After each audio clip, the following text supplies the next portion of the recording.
Bom, hoje a nossa conversa aqui no podcast do Jornal Paraná é com o empresário Assis Gurgax. Vamos falar de empreendedorismo, vamos falar de desenvolvimento, Cascavel que tem se desenvolvido bastante, o Paraná. E os empresários, ao longo desses anos todos, têm dado grande contribuição. Senhor Assis, satisfação recebê-lo aqui. Tudo bem com o senhor? Tudo bem, satisfação é minha, obrigado pelo convite e estamos aí, como eu tenho dito, eu sou meio inimigo do microfone, mas você faça a pergunta e responda algumas delas aí. E a gente tem falado ao longo desses últimos meses sobre os 50 anos do Jornal Paraná. O senhor está em Cascavel há quanto tempo? Eu vim para cá em 57. 57. O jornal nasceu em 76. O senhor acompanhou, inclusive, o nascimento do jornal, a fundação, acompanhou toda essa trajetória, não é? O Jornal Paraná, ele nasceu pelo meu grande amigo empresário Assis Kanagata, e ele convidou um dos maiores conhecedor na área jornalística, que era o Emir Sferi. O Emir aceitou, e aí eles montaram junto com o Sefrim Filho, né? Então os dois montaram o jornal e dali para frente eu sempre fiquei acompanhando a evolução do Paraná. Nós morávamos em Cruz Machado e nós éramos em 10 irmãos. E aí nós tínhamos lá 13 alqueires de terra. Eu falei para o meu pai, eu com 16 anos, não gostava de estudar, nunca estudei, porque tinha 2 escolas, eu fui expulso das 2 escolas por ser meio brigão.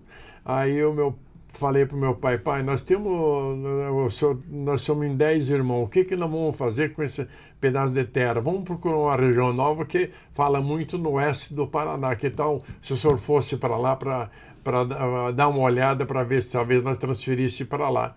Aí o meu pai diz, olha, já que você teve a ideia, então vai para lá. Vai para lá para conhecer, e se realmente for aquilo que a turma está falando, nós vamos para lá, vendemos aqui, vamos para lá. E foi, aí eu vim à União da Vitória, peguei o trem até Ponta Grossa, Guarapuava, e de lá para cá peguei um ônibus, vim a Cascavel, e aqui eu percorri toda a região, Medianeira, Foz do Iguaçu, Guaíra, Toledo, e achei que Cascavel seria um polo com um desenvolvimento mais rápido do que qualquer um desses municípios. Achei aqui um grande amigo, não conhecia, mas se tornou um grande amigo meu, que era um senhor Rodolfo Noro, que não tinha filho. Aí ele me diz, Assis, vocês vêm para cá, eu tenho uma posse, porque aqui tudo era posse, não tinha escritura, ninguém tem escritura em Cascavel.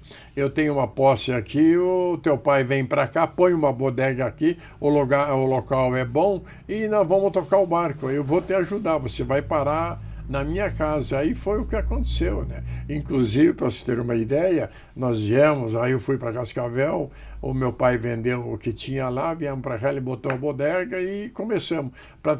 Para continuar, Rodolfo Noro, eu conheci a minha esposa numa festinha do Rodolfo Noro, que Anaíra estou com ela até hoje.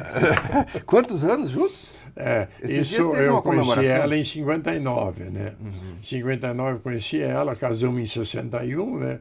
E graças a este Rodolfo aqui nós fez com que nós viéssemos aí, desse toda a cobertura para nós começarmos nossa vida. 65 anos, daqui a pouco a gente vai falar um pouquinho também dessa experiência aí, inclusive reforçando, né, a mensagem para os casais. Agora, seu Assis, a Eucatura ela foi fundada quando?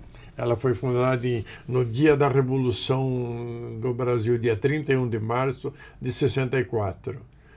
Para você ter uma ideia, foi o dia que porque o meu desejo sempre foi trabalhar com ônibus, né? Então, toda a vida, se não fosse dono de um ônibus, mas meio menos motorista. Só que eu não tinha idade ainda, né?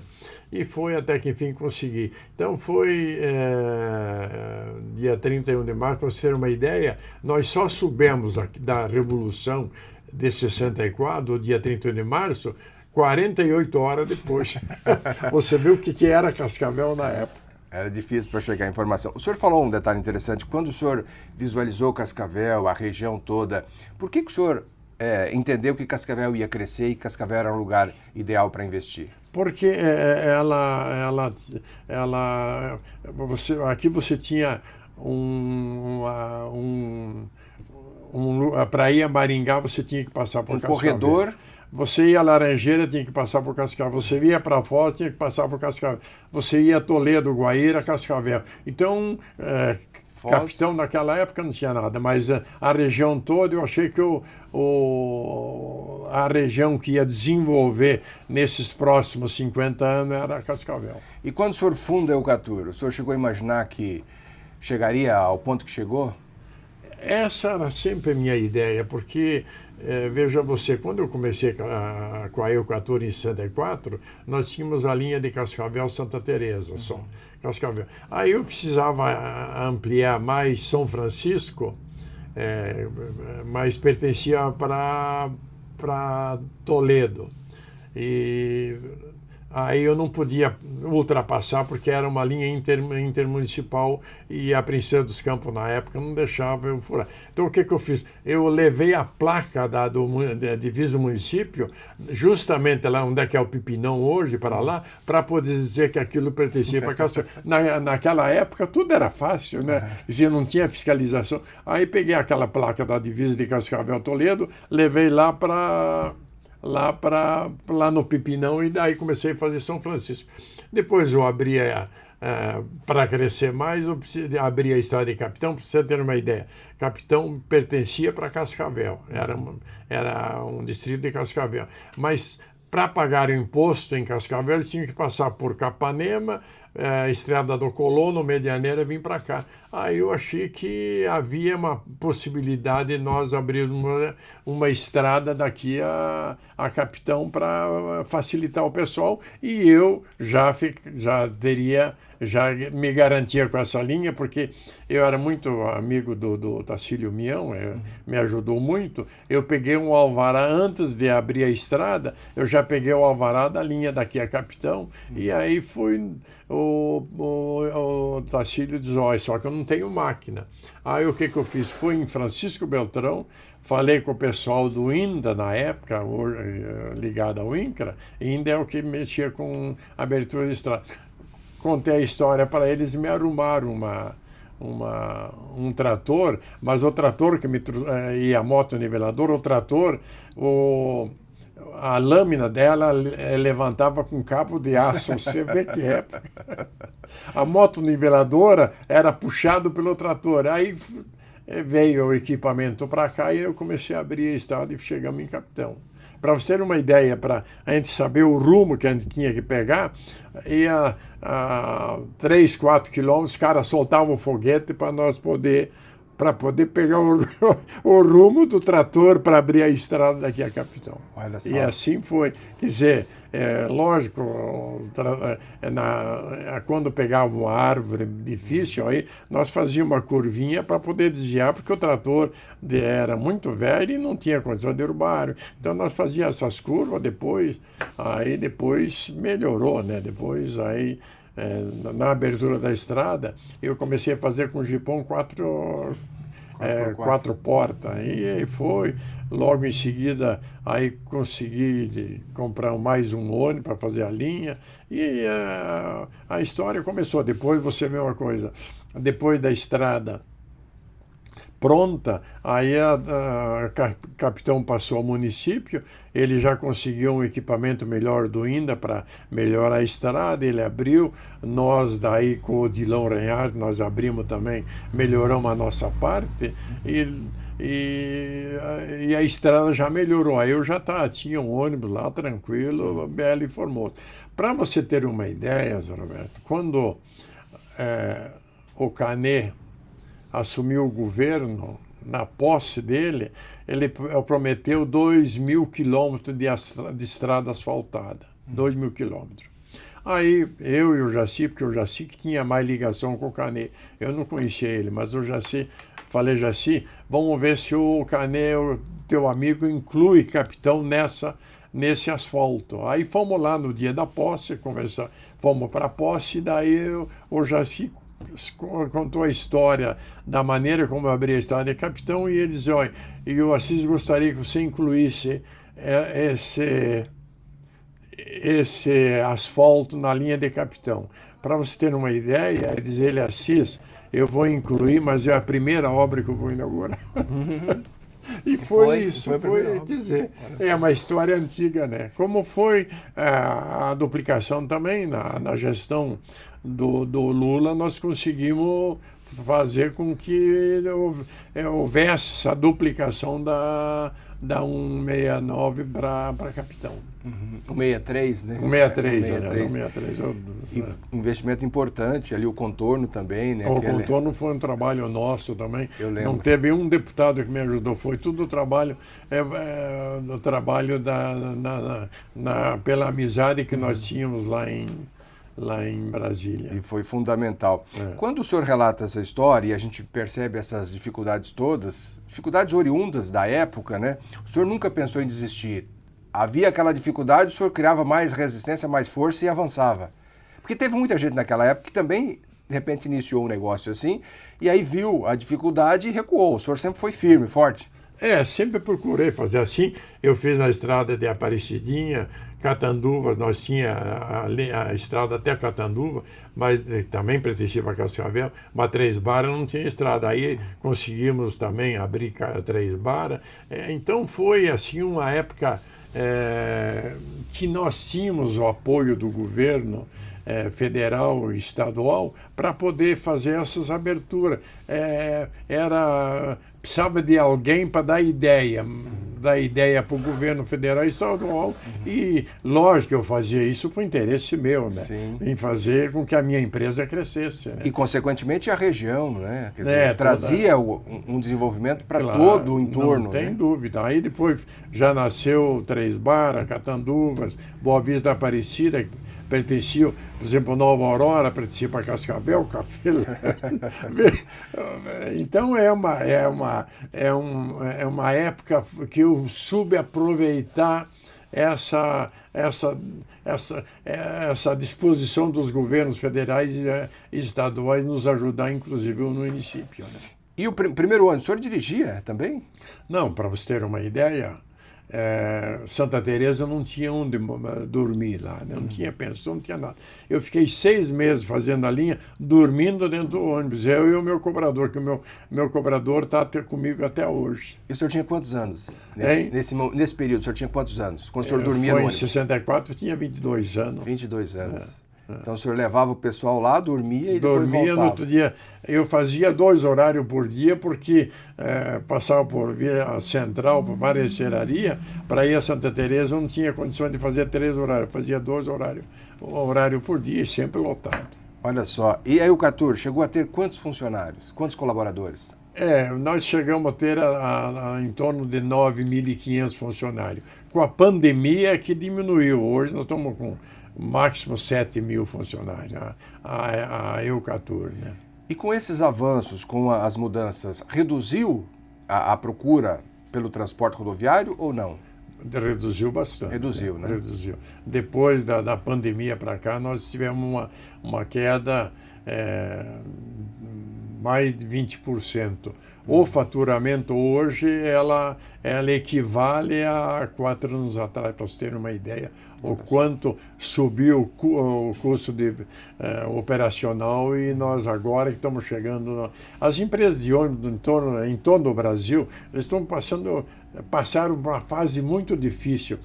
Se eu não tivesse uma disponibilidade financeira, a empresa tinha quebrado, como quebrou várias e várias empresas no Brasil. Graças a Deus eu mantive em função de ter um suporte financeiro para poder sustentar. Outra coisa, vamos voltar atrás um pouco, vamos falar em Rondônia? Vamos. Eu só queria saber, assim, por exemplo, o transporte rodoviário, ônibus, o senhor acha que tem vida longa ou pode ter um ciclo diferente?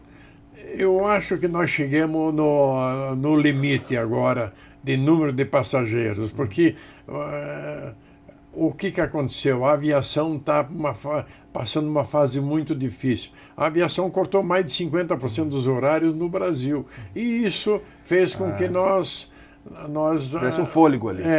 Tivesse um fôlego melhor para poder sustentar. Senão, eu acho que o Brasil é muito grande e nós, em linhas longas, eu não acredito muito, mas em linhas curtas, nós vamos sobreviver, mas não voltar ao que era como antigamente, de jeito nenhum. A gente vai sobrevivendo. O que nós precisamos, o que nós fizemos na Eucatur? Nós reduzimos as despesas, cortamos as garagens, quer dizer, os pontos de apoio nós centralizamos. Hoje nós tinha Cascavel, nós tinha Curitiba, nós tinha Porto Alegre, nós tinha São Paulo, nós tinha Campo Grande, Cuiabá, Vilhena, Ji-Paraná e Porto Velho. Hoje as nossas garagens que atendem em reforma e coisa é Cascavel, Curitiba muito pouco, reduzimos de Porto Alegre, Florianópolis para Curitiba. Daqui a Porto Velho nós estamos só em Ji-Paraná, fechamos Campo Grande, Cuiabá, Vilhena para poder manter. É uma redução.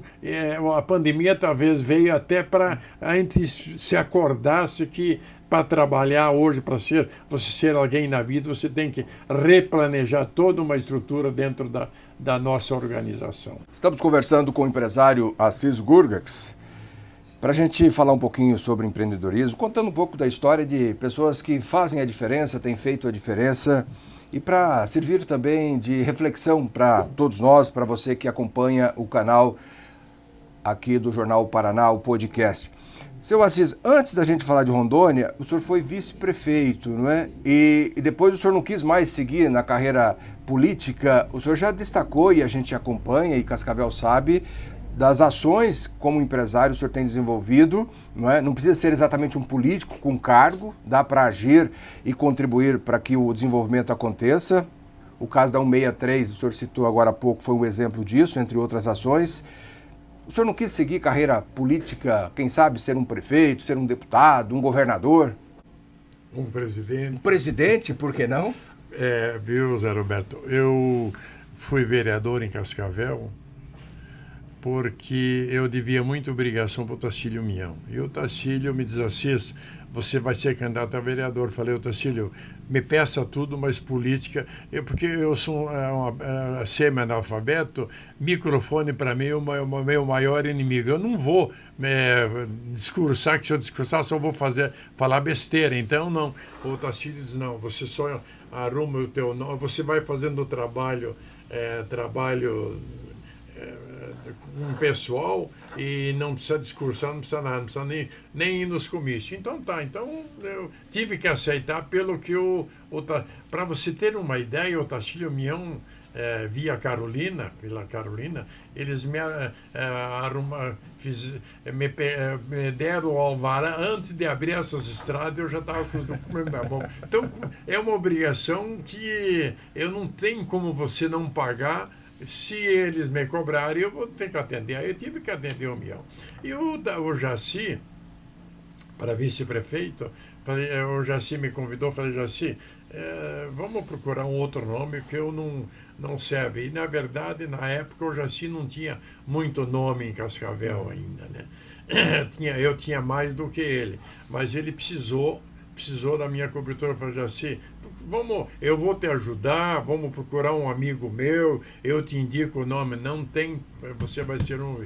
E eu não pude, sabe, quando eu precisava comprar um ônibus novo, se eu não tivesse o aval do Jaci, eu não comprava um ônibus.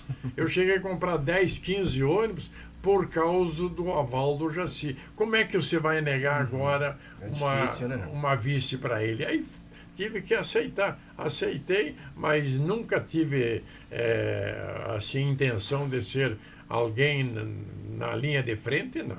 Eu acho que eu fui suplente do Assir lá em Rondônia, porque lá também eu conhecia, era eu, não ele. Então aí eu fiquei de suplente, justamente aí assumi 4 meses lá em Brasília, mas até para ter o status de senador da República. Não por nada, mas não que eu use isso de jeito nenhum. E como que foi essa experiência lá, nesses 4 meses? Eu achei eu não gostei, francamente não gostei, porque você acerta os detalhes, tudo por interesse em Brasília, e é uma coisa que é difícil de você concordar. Então, o Assir, por exemplo, foi senador por 2 mandatos, mas todas as obras que tem em Rondônia foi ele que levou, mas nunca cobrou nada. E a turma de hoje em dia, eles já trabalham bem diferente, que não nos interessa. A Gleice Hoffmann chegou a convidar o senhor para ser suplente dela, agora para essa eleição de 2026? Que prensa que eu achei. Ah, é? Porque quando ela me convidou, eu falei, ministra, ela era ministra, foi ministra, eu não, ela me pediu para ir lá, eu falei, eu não posso ir ao Brasil, ela veio aqui falar comigo, com toda a equipe da Itaipu, e me convidou, eu falei, ministra, eu não, infelizmente, eu estou com 85 anos e não passou a época de eu entrar em qualquer poder. Em primeiro lugar, porque eu preciso ajudar o Assir, que é candidato ao Senado, e eu não posso estar presente. Segundo lugar, eu não tenho condições financeiras para lhe ajudar. Diz Assis, eu não preciso de você me ajudar e nem dinheiro. Eu quero só o teu nome. Aí eu falei, mas ministra, a senhora vai me desculpar, mas eu não vou aceitar. Não vou dizer não para a senhora, para não lhe dizer que eu vou estudar, e amanhã a senhora vai ter essa decepção negativa a mim. Então, já estou dizendo que não.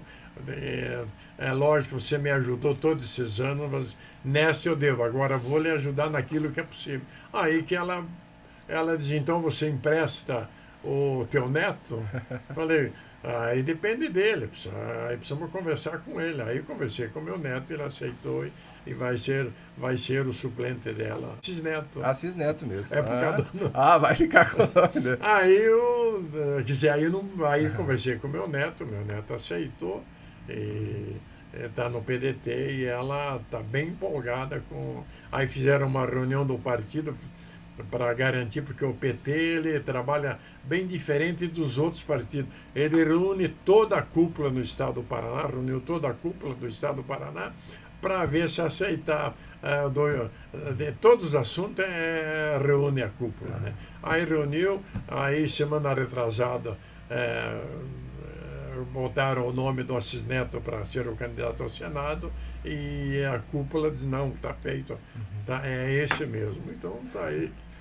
Pode mudar, porque eu estava dizendo para a Gleice... É que é pré-candidato ainda, né? Depois das convenções passa a ser candidato. Eu estava dizendo para o Assis Neto e para a Gleice, escuta, Gleice, você... Se amanhã depois, porque ela vai receber muita pressão para ser... Quem não quer ser suplente da Gleice? Sim. É ou não é? Porque se o Lula ganhar, ela volta para o... Se ela se eleger, ela volta para o Ministério. Né? Então, quem é que não quer ser senador com a primeira suplência? Falei, então, Gleice, você tem toda a autonomia para você negociar. Se amanhã depois vocês, a cúpula do PT, achar que tem um outro candidato que some mais do que o Assis Neto, por amor de Deus, nós estamos liberados, a amizade continua a mesma. Né? Mas como foi um pedido que ela fez e ela não conseguiu o senhor, mas conseguiu o Neto, né? Dificilmente, me parece, vai mudar, porque já teve, né, uma conversa com os demais. Quantos anos tem o Assis Neto? Tem 36. 36 anos. Né? Vamos falar um pouquinho de Rondônia. E como que Rondônia entrou na vida da família? Começou pelos ônibus que chegavam até Rondônia, é isso? Não. Como o Paraná, todas as linhas, eu consegui legalizar Capitão, 3 Barra, e Aparecida, Boa Vista da Aparecida. Dali para frente eu não tinha mais como crescer, porque o estado do Paraná, todas as empresas já tinham tomado as linhas, não tinha como você se expandir para lado nenhum. Aí quando começou a abertura da usina de Itaipu, e o pessoal estava indo para os colonos que se iriam indenizar, iriam para o Paraguai. Aí eu falei com a minha esposa, falei, Nair, nós temos uma chance aí agora de nós abrir uma região nova que é Rondônia. Eu nem sabia onde é que era Rondônia, nem Acre, né? Mas eu estou pensando em nós irmos para lá. Agora eu só vou se você me acompanha, porque aí o Jaci me arrumou um Fusca, né?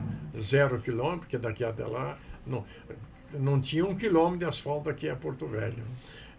Quantos quilômetros? Daqui a Porto Velho? 3.200. 3.200 de Fusca. Mas não, e sem asfalto. Sem nenhum metro de asfalto. Daqui em Maringá, Prudente e Campo Grande, não tinha nada de asfalto. Se você topar, eu gostaria que você me acompanhasse. A Anaí disse, poxa, mas eu tenho 3 filhos, esses Marcos não tinha nascido aí.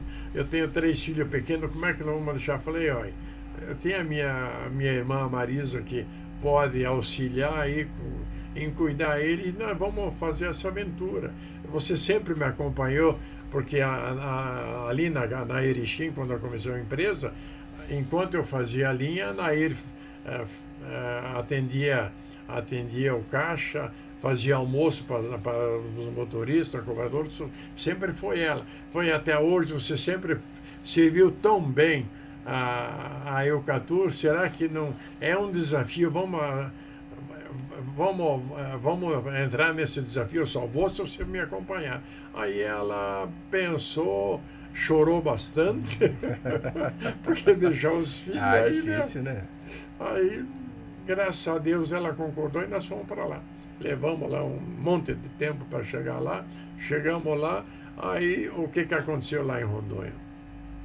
Era território de Rondônia, aí eu fui falar com o governador do território lá para ver se ele dava uma abertura para mim levar os colonos já mais ou menos acertado com o governo. Aí o governador diz assim, aqui é território, aqui não... quem comanda todas as áreas é o INCRA. O INCRA e não tem, ninguém tem documento, o INCRA tem 100% do domínio das terras de Rondônia. Aí ele diz, olha, mas eu vou mandar um bilhetinho para o rapaz do INCRA que assumiu agora, está no interior, mas eu vou mandar uma cartinha para ele te atender e você vai conversar com ele. Aí, Porto Velho, eu voltei 300 quilômetros que era Ouro Preto, voltei em Ouro Preto, fui conversar com o cara do INCRA e contei para ele a história da Itaipu, que o pessoal iam ser indenizados, mas todo mundo a tendência é ir para o Paraguai, vai para onde? Não tem para onde ir. Mato Grosso ninguém falava na época também, e era um cerrado totalmente diferente das terras de Rondônia. Aí o Assis Canuto, que é meu amigo até hoje, ele diz, Assis, eu vou levar essa ideia para regional, lá para o presidente do INCRA, que era um japonês, vou levar a ideia para eles, se eles aceitarem, eu acho que vale a pena, eu vou convencê-los para eles aceitarem. Porque na época, Zé Roberto, Rondônia não tinha comunicação nenhuma, só Porto Velho tinha alguns telefones, mas o interior... porque Rondônia só tinha o município de Guajará-Mirim e Porto Velho, o resto não tinha nada, era puro sertão. Aí ele diz, eu vou levar essa notícia vou a Brasília, converso com o presidente do INCRA para ver se ele concordar. A área nós temos, agora precisamos ver da disponibilidade deles de abrir as áreas para poder trazer esses colonos para cá. E eu vim embora para Cascavel, ele foi a Brasília, aí de Brasília ele me telefonou, foi lá em Brasília, conversou com o japonês lá do INCRA, que eu não lembro o nome, e aí o Canuto me diz, Assis, além de nós abrir uma área para os teus colonos, eu vou dar 6 meses de cesta básica e motosserra, equipamento para eles derrubarem, porque era puro sertão. Vou dar 6 meses de cesta básica e mais o equipamento para fazer a derrubada aí de motosserra. E aí, naquilo eu tinha um programa na colmeia do Darcy Israel, e aí o Darcy Israel só fazia propaganda na Aparecida, porque para poder crescer um pouco, eu levava o pessoal para Aparecida, cada mês é uma viagem para Aparecida. Aí eu mudei, falei, Darcy, agora você vai mudar, vai mostrar o que é Rondônia, vai falar sobre o território de Rondônia e contar toda essa história. E aí e aí eu comecei a linha daqui. Na primeira viagem levei 16 colonos já. 16 colonos. Para você ter uma ideia, eu de motorista, os 16 colonos que eu levei para lá, um só voltou. Os outros já ficaram lá para poder abrir, porque não tinha custo nenhum. A terra, os 100 hectares era de graça. 6 meses de cesta básica. E mais equipamento, aí os 15 ficaram lá e um voltou, e aí eu comecei. Eu fazia cada 60 dias uma viagem, depois baixei para 30, depois, uns anos depois, para 10 dias. Hoje eu tenho mais movimento para Rondônia do que daqui para Curitiba. O senhor tem ideia de quantas pessoas o senhor levou para lá, ou incentivou de alguma forma para que fosse para lá? Não, eu não tenho esse percentual, é difícil, porque né? na época é difícil. Mas para você ter uma ideia, hoje Rondônia nós temos 1.700.000 habitantes. 1.700.000. 1 milhão oriundo do sul do Brasil. Olha só. 1 milhão, não vou dizer que todos eles foram conosco, mas 1 milhão é oriundo da nossa região aqui, Santa Catarina, que o pessoal do Rio Grande e Santa Catarina vieram para cá e daqui foram para lá.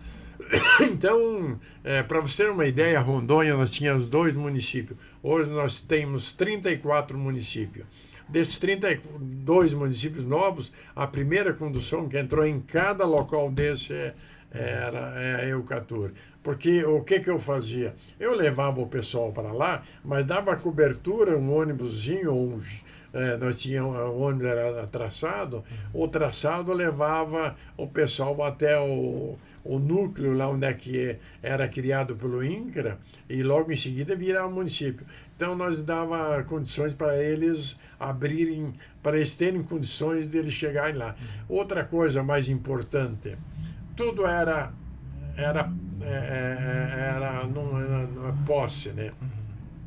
O INCRA ia legalizando. Então a pessoa ia, o colono ia para lá, ele fazia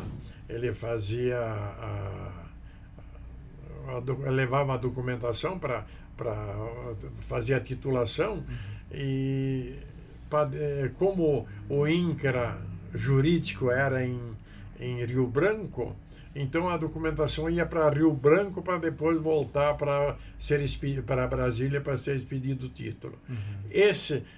Eu fiz alguma viagem de Ji-Paraná, de Vila de Rondônia, hoje Ji-Paraná. Eu tinha lá um Jeep, porque só Jeep que funcionava. Eu levava todos os processos junto com um funcionário do INCRA até Rio Branco, esperava 2 dias para o cara dar o despacho para autorizar, voltava para depois ir a Brasília para titular. Então, até isso nós fizemos no começo. Então, a confiança que o pessoal tinha em mim era o seguinte: eu levava para lá, mas dava cobertura logística lá naquela região. E entregava, né? Quer dizer, fazia acontecer. E outra coisa, o INCRA, esse Assis Canuto, tá até hoje lá, ele nunca cobrou um tostão de alguém. Olha, eu vou te dar o título, mas você vai ter um custo. Ninguém teve custo nenhum.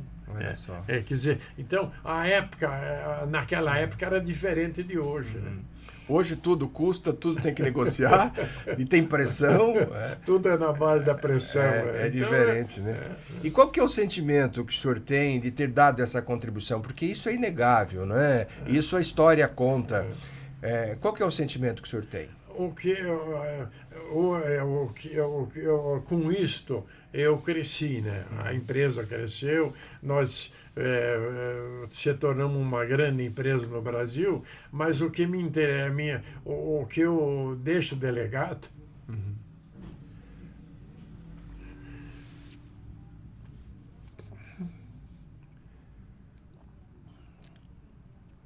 é um legado gigantesco, né? O conceito que eu tenho em Rondônia, não tem outra pessoa, graças a Deus, pelo trabalho que nós fizemos nesses anos. Quer dizer, eu tinha interesse, mas eu dava cobertura para que eles realmente saíssem satisfeitos. E com isso nós temos um nome lá respeitado naquele estado. Vários títulos, reconhecimento. Quando o senhor chega lá, realmente... Tudo que tem direito.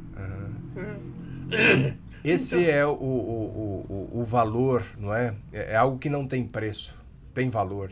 Né? Eu acho que nada dessa vida você não leva, né? Só deixa um legado aí para os meus filhos, neto e bisneto. E os filhos, o senhor tem os filhos que moram lá, são quantos? Lá eu tenho a Cir que mora lá, junto com a Ana Maria, que é a esposa dele, que é uma baluarte. Tenho o Algacir. Você veja como é que acontecem as coisas. Eu sempre gostei de... Eu ia a Aruba, vou a Aruba há 50 anos. Eu estava indo com a VASP São Paulo, Aruba, e teve um problema no avião, nós descemos em Manaus. Tivemos que descer em Manaus para poder arrumar o avião, vinha outro equipamento para poder dar continuidade até Aruba. Aí chegamos lá em Manaus, aí o Assir já estava em Rondônia, né? Disse, pai, o prefeito está insistindo para nós entrar na urbana aqui de Manaus, mas eu gostaria que o senhor verificasse, porque ele vai abrir uma gleba aí, vai construir nesses 4 anos 100 mil casas, só que o pessoal que tem ali não são empresários, são tocador de ônibus. Eu gostaria que eu peço para ele vai junto com o senhor lá para mostrar essa área, era puro sertão. E para ver se o senhor concorda, porque eu não concordava em entrar na urbana lá de Manaus, pela distância até, né? Aí tá, então foi. Aí o prefeito passou no hotel, me pegou, fomos lá ver, mostrou o projeto da área que ele estava abrindo, já estava com não sei quantas máquinas lá, está abrindo a região para colonizar aquela região toda. A preocupação dele é que entrasse um empresário com força, porque no começo dava prejuízo, para poder entrar, por exemplo, precisava hoje de 5 ônibus, daqui a 2 anos precisava de 100 ônibus, e não tinha ninguém que tivesse o cacife para isso acontecer. Eu também não tinha, mas tinha muita fé. E no aval do Jaci eu comprava os ônibus sem problema nenhum. Aí fomos lá ver com ele. Aí eu já pedi para ele, falei, prefeito, então eu preciso de um terreno grande para montar a garagem aí, porque nós vamos ter que montar uma garagem bem grande aqui em Manaus para poder ter uma estrutura de primeira linha aqui, porque não adianta você só botar os ônibus e não ter garagem. Ele me arrumou um sertão lá, me arrumou a garagem. Hoje eu tenho que sair de lá porque está no centro já. Quer dizer, e nos 4 anos ele montou aí 100 mil casas lá. Então imagina você, isso aconteceu por acaso. Quer dizer, você tem que ter... eu sou muito religioso, né? Sempre...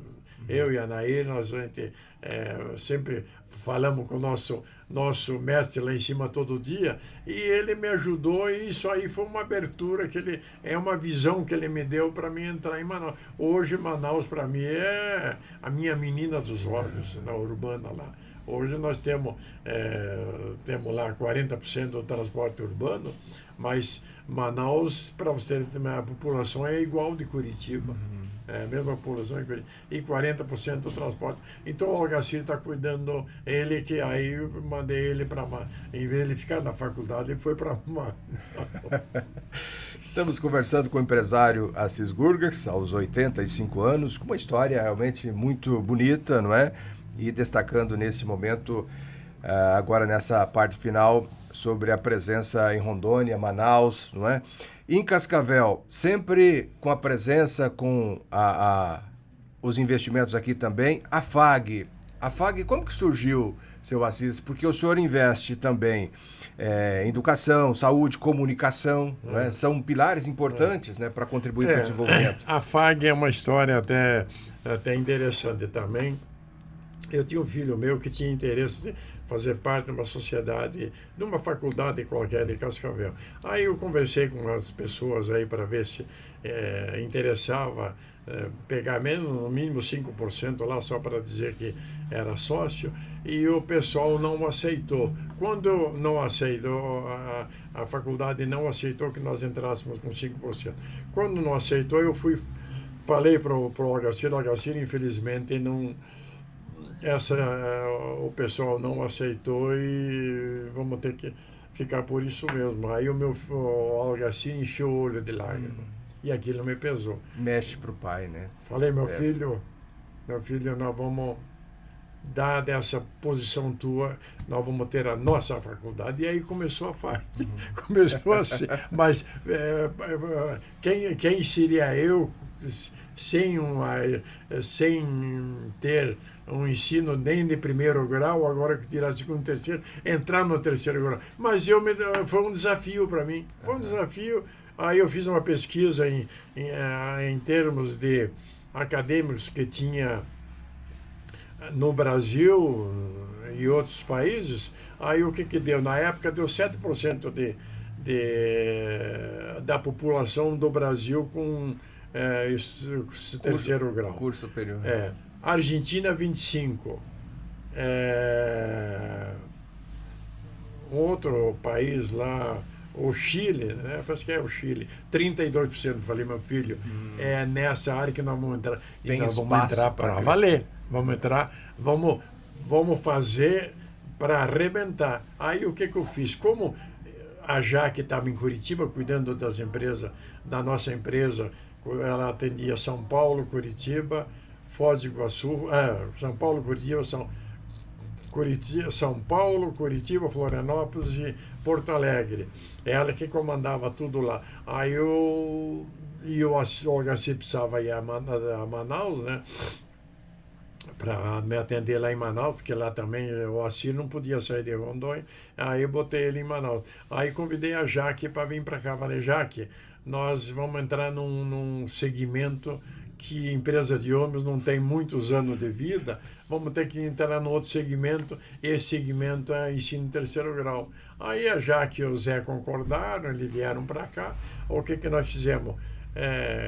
Contratamos o Bertolucci para fazer o projeto, mas o Bertolucci também não entendia nada de faculdade. Aí o que fiz? Botei ele no nosso avião, o Bertolucci, o Círico, a Jaque e o Zé, e um engenheiro que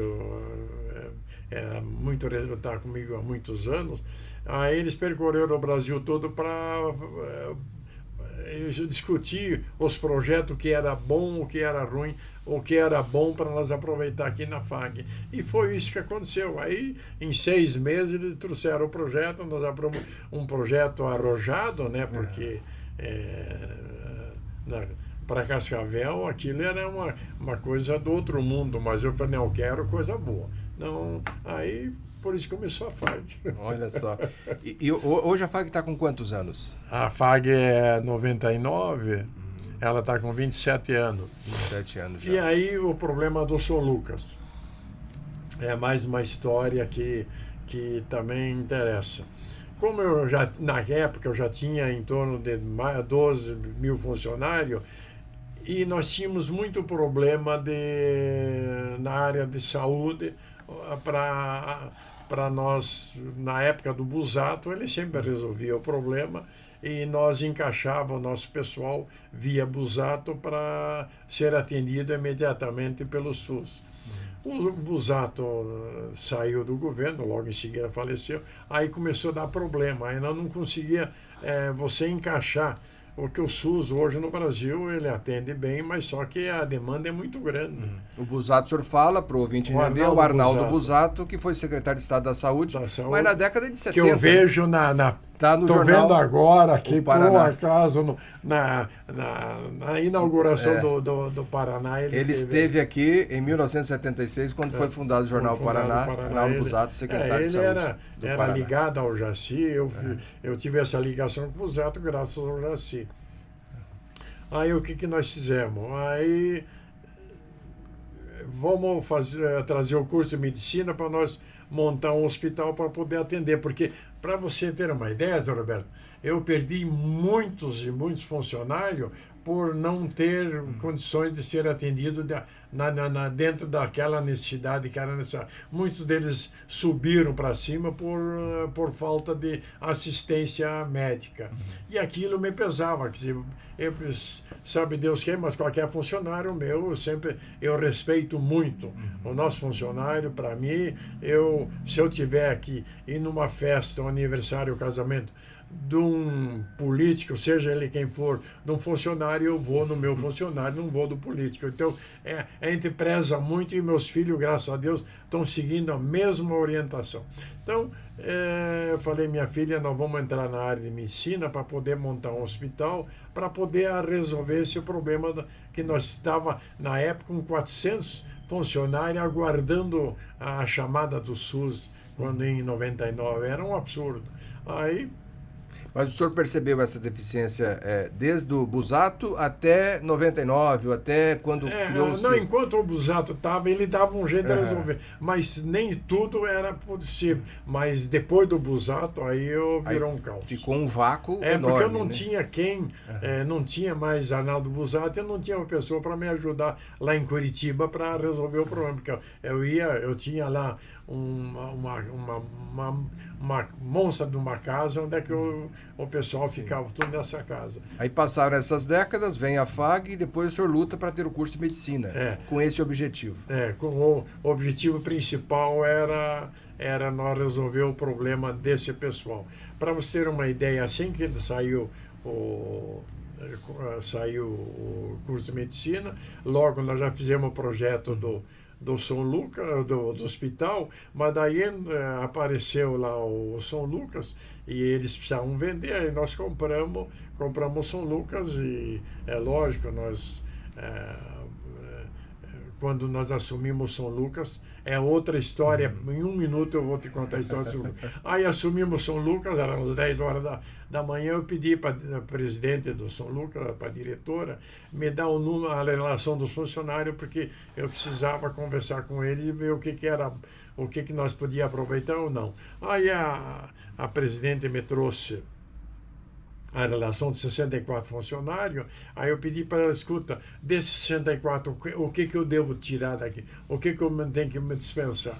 Ela me diz, Assis, eu estou vendendo o hospital porque se eu continuasse não sobrava nenhum. Um é pior do que o outro. Olha só, que mensagem. Aí eu olhei para a Jaque e falei, Jaque, tomou mato sem cachorro, como é que vamos dispensar? Nós não entendemos, eu não entendo nada de saúde, a Jaque muito menos. O senhor acabou de dizer da importância dos colaboradores, quer dizer, os colaboradores talvez sejam o principal patrimônio da empresa e lá os colaboradores não eram bons. Nenhum.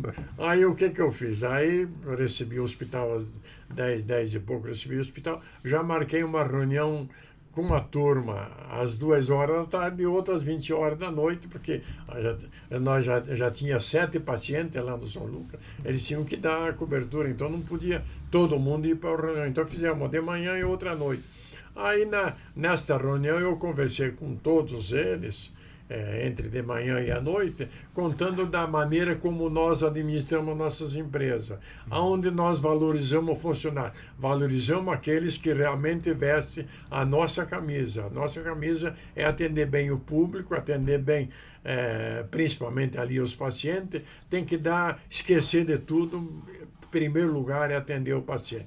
Aí, a valorização que nós damos para os nossos funcionários, para você ter uma ideia, Zé Roberto, cortando, não dispensamos nenhum. Olha só que interessante. Tá aí, Capacitou, a maioria está né? até hoje. Olha. E eu fico muito grato. Quer dizer, o que eles estão representando, o São Lucas cresceu graças a essas pessoas e as outras que vieram depois, né? Então, mas o mais importante, em menos de 6 meses eu resolvi o problema de todos nós.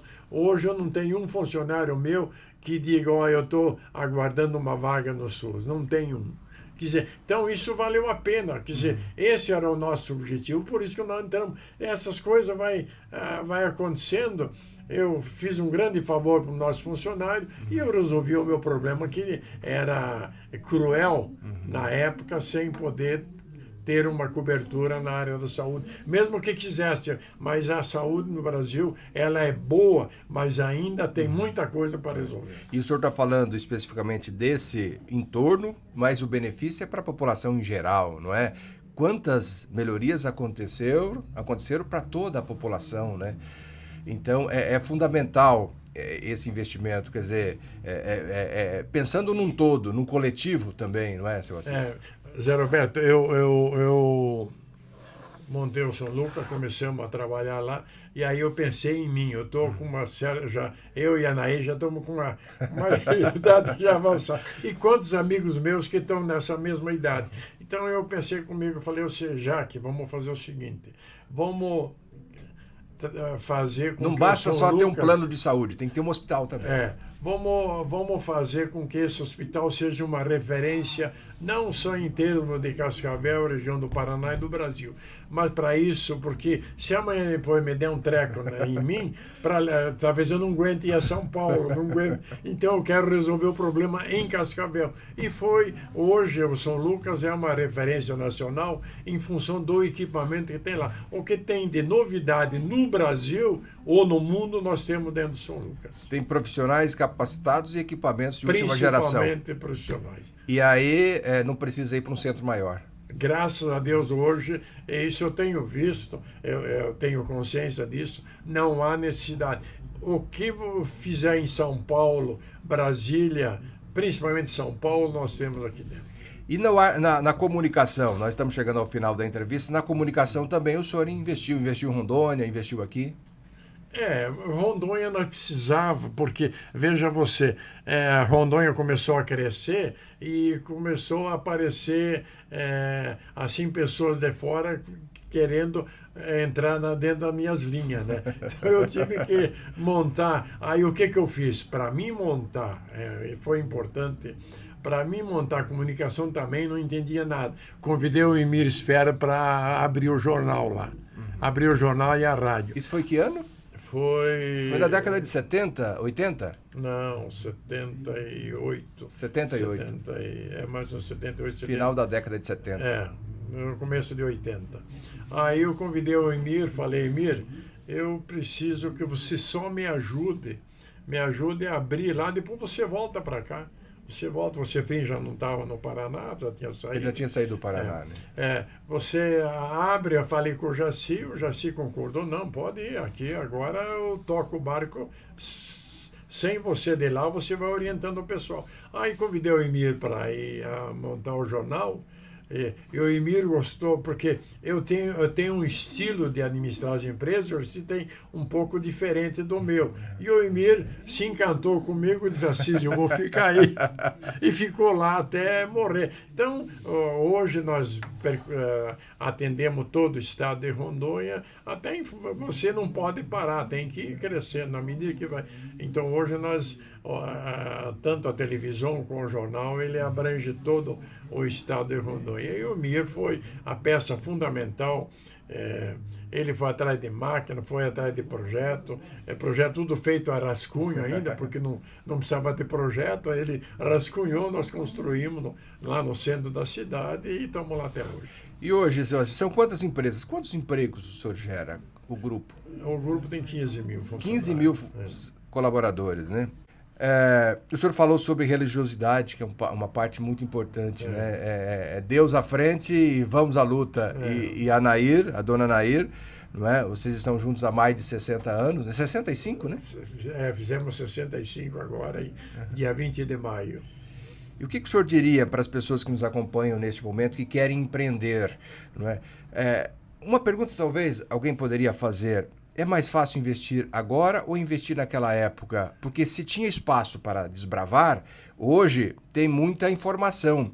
O que é mais difícil, na opinião do senhor? Eu acho que hoje, para iniciar qualquer coisa, é bem mais difícil do que na época. O Brasil estava num franco desenvolvimento. Hoje não, hoje já tem o que tenha cortado o crescimento dos nossos brasileiros, as multinacionais estão vindo com tudo, quer dizer, então é bem mais difícil hoje você começar alguma coisa na vida. Agora, para você, aqueles que estão me ouvindo, para você ser alguém na vida, em primeiro lugar, você tem que ter fé em Deus. Segundo lugar, você tem que ser humilde.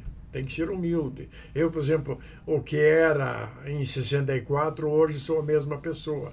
Não mudei nada, então isso pesa muito. Terceiro lugar, você tem que acreditar. Tem que ter sorte e acreditar naquilo que você vai fazer. Não tem erro. Não tem erro. Eu tenho certeza que, lógico, com mais dificuldade, o crescimento não é como era antigamente, mas ele vai ser alguém na vida. É mais sorte ou mais trabalho? Os dois, sorte e trabalho. Sorte principalmente. Só trabalhar pode não resolver. Não resolve. Se não tiver sorte, não adianta. E essa questão assim religiosa sempre acompanhou o senhor? Sempre foi religioso, o pai do senhor, a mãe? Veio meus avós, meus pais, tanto da minha parte como na parte da Nair, todos eles eram assim. Não somos aí de ficar todo dia na igreja, mas essa parte aí nós conversamos com o nosso Jesus Cristo todo dia. E o senhor acredita numa nova terra, numa nova vida, num novo plano, como religioso que é? Ah, sem dúvida nenhuma. Não termina aqui? Ah, não termina. Não. Bom, quer dizer, lógico, agora com essa idade eu estou mais não digo com o pé no chão, mas pensando bem mais do que antigamente. Mas se aparecer alguma coisa nova, eu estou na frente. E o senhor, de repente, vai empreender lá nesse novo plano. Agora, a saúde está boa. O senhor tem feito aí, o senhor falava sobre o hospital. Tá ótima. Cuida. Tanto eu como a Nair, nós estamos com uma saúde, graças a Deus, muito boa. Eu fui um cara que nunca fumei só na juventude, nunca bebi, sempre cuidei da minha saúde, procurei sempre fazer aquilo que não prejudique no futuro. E aos 85 anos, o que o senhor pretende fazer ainda? A gente falou desse legado todo, não é? Da missão que o senhor já cumpriu, a contribuição para o desenvolvimento de uma cidade, de um estado, não é? A contribuição também para que essas famílias tenham um emprego, não é? Que a empresa cresce, oportuniza para as famílias terem condições, não é? O emprego é fundamental, né? Diz que a melhor assistência, o melhor programa de assistência social é o emprego, né? Muita gente fala isso. Como é que o senhor se sente hoje, aos 85 anos? O senhor tem novos projetos ou fica mesmo para o filho, aquela questão de sucessão familiar? Eu sempre falo, a Deus pertence. Deus é que manda. Apareceu, se Deus achar que eu devo continuar, continuarei. Não vou parar de jeito nenhum. E essa é a mensagem para todos, né? Não pode desistir jamais. Com certeza. Eu acho que você tem que ter fé naquilo que você faz. Tem que ter confiança nas pessoas que trabalham contigo. Você tem que primeiro ganhar o funcionário para depois você procurar uma pessoa de terceiro nível. Para a gente encerrar, mais uma perguntinha, seu Assis, eu tenho a impressão de que as pessoas que nos acompanham e acompanharam até aqui, a gente falou da Gleice, né? Hoje a gente fala muito de polarização, direita, esquerda, não é? Como é que o senhor vê essa disputa? E isso faz mal para o país? Eu acho que se você olhar na época de Getúlio Vargas e coisas, sempre houve essa polarização, sempre teve problemas políticos e não vai mudar nunca. Não é só no Brasil, é no mundo inteiro. Infelizmente, isso hoje, com a evolução da tecnologia, ela anda mais rápido. Mas isso é normal, quer dizer, a pessoa que entrar na política, ela tem que estar preparada e tem que estar mais ou menos com uma carta branca e limpa para poder, porque se ela não tiver, o pessoal detona de cima e embaixo. Infelizmente é assim mesmo. O que eu tenho dito nas reuniões aí, que o que nós temos que fazer, Cascavel, por exemplo, nós precisamos procurar fazer com que os nossos eleitores votem nos candidatos de Cascavel ou da região.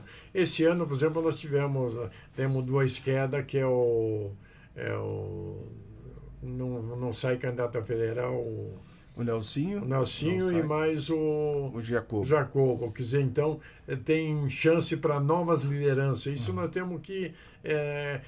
o nosso eleitor tem que pensar muito nisso e votar nos candidatos da nossa região. Isso eu tenho lutado muito com o meu pessoal, para que eu não digo, vote em fulano, mas vote nos candidatos locais. Independente de partido. Independente de partido. Porque, veja você, tanto na FAG, como no São Lucas, como na Eucatur, eu transporto pessoas de todos os partidos. Como é que eu vou tomar posição de um partido? Não posso. Eu tenho o meu candidato de preferência, mas eu não vou lá chegar e fazer campanha para Pedro, Paulo, Miguel. Eu quero que vote nos candidatos locais. Muitos empresários criticam bastante a esquerda, né? A ideologia, a forma como governa. Alguns até dizem, o seu Assis é de esquerda, né? Não é assim. Não, eu acho que é lógico, né? Eu tenho, assim, uma afinidade com o Lula pelo seguinte: todas as obras de Rondônia, tudo aquilo que nós construímos, que o Assir construiu em Rondônia, graças a ele. Aqui nós temos o Contorno Oeste, nós temos várias obras aqui na gestão dele. Quando assumiu o presidente anterior, eu Bolsonaro. paralisamos a segunda pista para Capitão, paralisamos o anel viário, que isto é uma obra nossa. O anel viário, já assim que a Dilma estava no poder, nós trabalhamos no projeto do anel viário e estava quase em fase final. Até com a cobertura do próprio Requião, nós fizemos o projeto, estava 90% concluído. Assim que depois da Dilma sofreu um impeachment, daí veio o Michel Temer. Assim que o Temer assumiu, cortou todas essas regalias nossas e nós paramos. Ficamos todo esse tempo. Na gestão do anterior, a mesma coisa. Também não tivemos E quando evolução. ia conversar, não tinha... Não, eles não...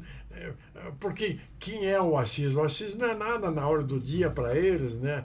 E a gente procurava os deputados, a gente não tinha eles não tinham muito interesse nisso, porque o anel viário, Zé Roberto, vai resolver o problema, não de Cascavel, principalmente de Cascavel, mas a toda a região. Quer dizer, aquele pessoal que vem de Foz do Iguaçu, de Guaíra, de Campo Mourão para ir para Curitiba, ou vice-versa, ou ir para você vê o Contorno Oeste. Sim. Nós, quando inauguramos, um deputado da época, só voltando atrás, um deputado da época aqui da nossa região, como Cascavel, no aeroporto estava interditado, eu fui buscar o Paulinho, que era o ministro, lá em Toledo. Aí de Toledo para cá veio as autoridades, aí um deputado diz, e nós já tinha acertado para lançar a segunda pista. Desliga lá para mim. A segunda pista para Capitão, no dia da inauguração. Aí esse deputado diz, ministro, o senhor está inaugurando uma obra, mas essa obra vai ter 6% de contagem de caminhão que vão passar por aí. É uma obra que não leva a nada.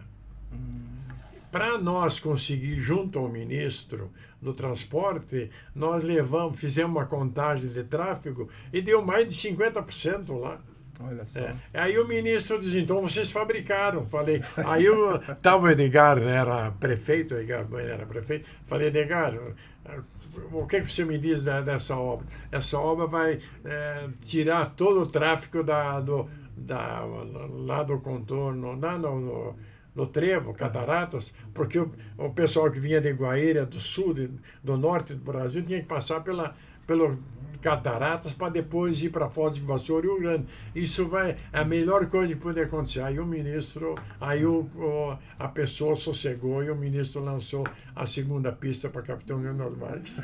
Olha só que interessante. E como é que está a discussão hoje do anel? Porque a Itaipu está com um projeto, me parece? Bom, o anel viário, assim que assumiu o Lula, na posse dele, eu falei para o presidente, eu quero voltar à tona daquela minha ideia antiga para nós construirmos o anel viário de Cascavel.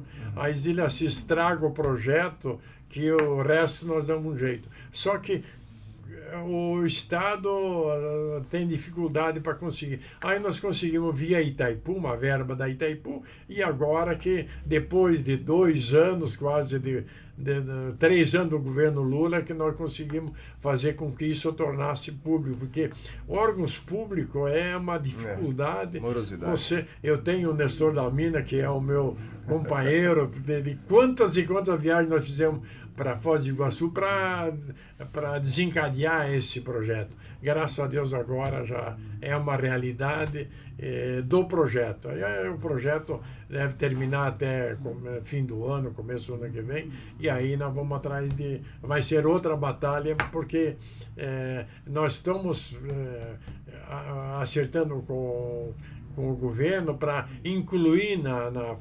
no orçamento do ano que vem já uma verba para o anel viário de Cascavel. Olha, tem tantas histórias, né, e tantas conquistas, e a gente agradece, seu Assis, pela entrevista, e vamos conversar mais vezes, né? Tem muitos assuntos, se a gente for papeando, a gente vai o dia todo, né? Seu Assis, muito obrigado pela entrevista, parabéns pelo que tudo que o senhor conquistou, porque além de beneficiar a família, o senhor é sempre muito sincero, os colaboradores e uma população inteira, seja de uma cidade, de um estado, como é o caso de Rondônia. Então esse legado, ninguém tira, né? Isso fica para a eternidade, então o senhor faz por merecer e serve de exemplo para muitas pessoas que nos acompanham neste momento. Muito bem. Obrigado, estarei à disposição, e Visoreba, aquelas besteiras que a gente pode às vezes falar, você tira aí para não repercutir mal, mas eu espero que não. Não, com certeza foi um papo bem tranquilo. Assis Gurgax, empresário aqui de Cascavel, 85 anos, conversando conosco. Lembrando que você pode também participar aqui do podcast do Jornal Paraná, pode contar a sua história. Você pode nos acompanhar no Jornal O Paraná, tem o jornal impresso, não fez assinatura ainda? Dá para fazer assinatura, dá para acompanhar o jornal online, oparaná.com.br. Você tem as informações também nas demais plataformas, nas redes sociais. No canal no YouTube, não é ainda inscrito no canal no YouTube? Inscreva-se no canal no YouTube. Você pode também acompanhar no Facebook e no Instagram. Muito obrigado e até o nosso próximo encontro.